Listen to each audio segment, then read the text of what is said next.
Bom, vamos mergulhar direto ao ponto. Bem-vindos a esta nossa explicação de hoje, onde o papo não é só sobre design bonito ou marcenaria criativa, não.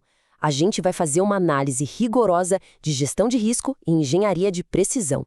Sabe, o mundo da marcenaria de alto padrão muitas vezes esconde uma armadilha financeira gigantesca logo no comecinho do processo, que é justamente a etapa de medição.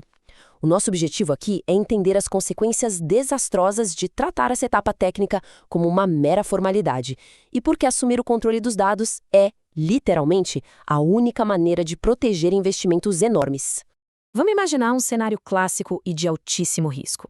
O projeto em 3D está deslumbrante, aquele material caríssimo foi cortado com perfeição e entregue lá na obra.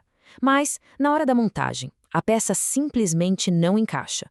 Ficam vãos abertos, portas totalmente desalinhadas, e aí, aquela grande pergunta paira no ar. De quem é a culpa? O erro foi da fabricação ou de quem mediu o ambiente de um jeito amador?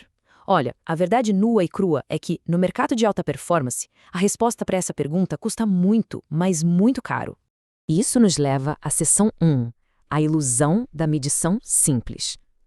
Para a gente entender como fugir desse desastre financeiro, precisamos primeiro compreender um grande erro cognitivo que descarrila inúmeros projetos antes mesmo de eles saírem do papel. É impressionante o abismo que existe entre a expectativa e a realidade. De um lado da moeda, a gente tem a visão mais leiga da coisa. Um ambiente é visto como um cubo perfeito em 3D, onde parece que é só pegar um papel e anotar a largura, altura e profundidade. Mas, do outro lado, temos o que o projeto realmente exige na prática. Cálculos sérios de engenharia de produção, uma compreensão real sobre dilatação térmica e uma verificação rigorosa de esquadro. Medir não é só coletar um dado estático, é um processo vital para validar todo um sistema complexo. E o diagnóstico psicológico por trás disso é fascinante. Ocorre exatamente o que chamamos de assimetria de informação, somada a um tremendo viés de acesso de confiança. Quem não é da área simplesmente não sabe o que não sabe. A mente leiga ignora totalmente as probabilidades estatísticas de dar erro numa medição manual. Então, quando a coleta desses dados é delegada para alguém sem treinamento técnico, o ruído dentro do sistema de produção não apenas aumenta, ele explode de forma exponencial. E é por isso que passamos para a seção 2, patologias ocultas da alvenaria. Vamos entender por que esse ruído é tão perigoso. É que as paredes escondem segredos estruturais que precisam ser diagnosticados com a mesma urgência e precisão que um médico usa para avaliar sintomas invisíveis. Porque, convenhamos, na vida real, a construção civil é cheia do que chamamos de patologias. As paredes reais inclinam, elas têm desvios de prumo.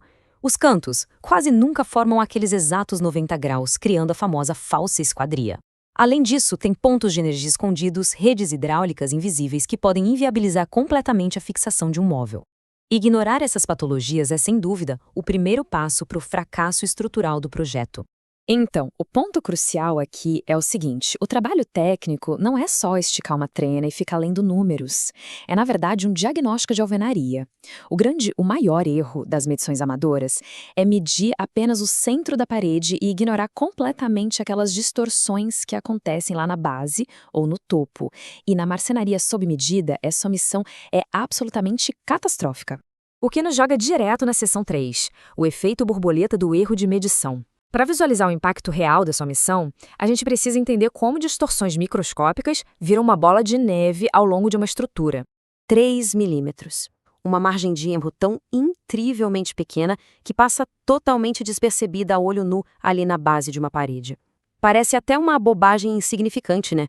Mas é exatamente aí que ocorre o assustador efeito alavanca. Aquele desvio mínimo de 3 milímetros na base de uma parede fora de prumo. Quando você projeta isso para a altura de um armário de quase 3 metros, isso explode e vira uma fresta gigantesca de 2 centímetros lá no teto.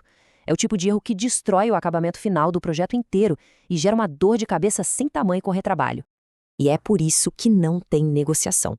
A precisão exige monitoramento técnico rigoroso. A prática de fazer a triangulação de medidas checando separadamente a base, o centro e o topo da parede é a única defesa real que a gente tem contra essas variações da alvenaria.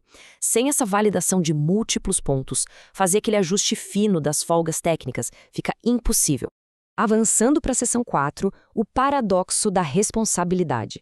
Tudo isso evidencia uma falha lógica absurda no gerenciamento de projetos, especialmente quando se deixa uma pessoa sem treinamento ditar as regras da coleta de dados.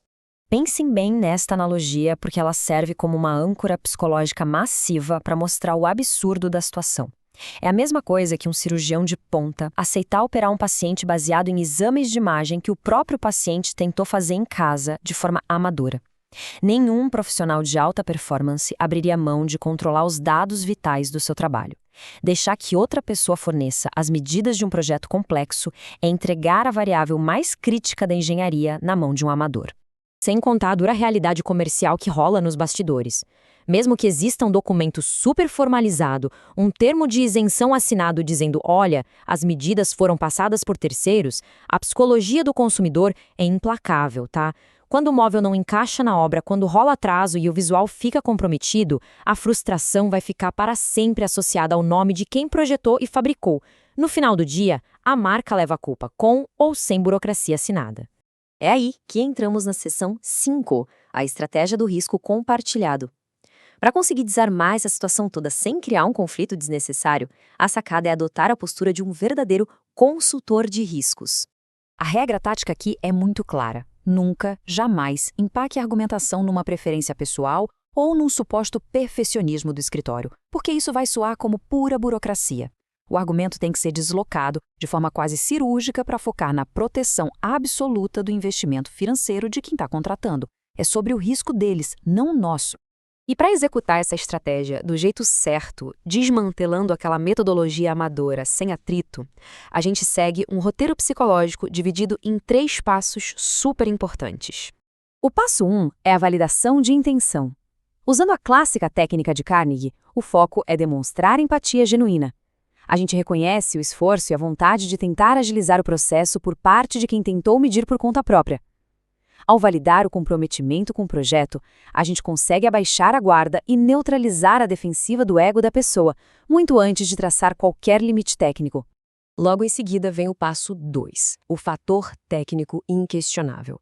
É aqui que a gente eleva o nível da conversa. Sai de cena aquela simples fita métrica e entra a identificação técnica de patologias da alvenaria e o impacto de erros milimétricos. Ao usar argumentos blindados por dados, como o próprio efeito alavanca que a gente viu, a conversa sai daquela opinião subjetiva de eu acho e entra no terreno da engenharia de precisão. Fica simplesmente impossível contra-argumentar. E finalmente chegamos ao passo 3, o checkmate financeiro. Aqui é o momento de estabelecer de forma super firme que gerar um plano de corte baseado em medidas não validadas profissionalmente vai resultar na perda total de chapas de MDF e em atrasos que custam uma fortuna.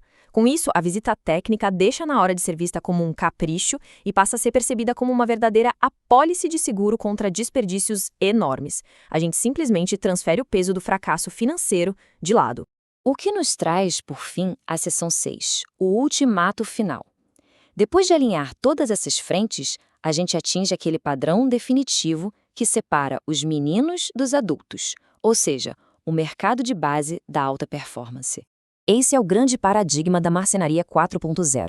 Em sistemas complexos de manufatura e automação, tem uma regra que não se negocia.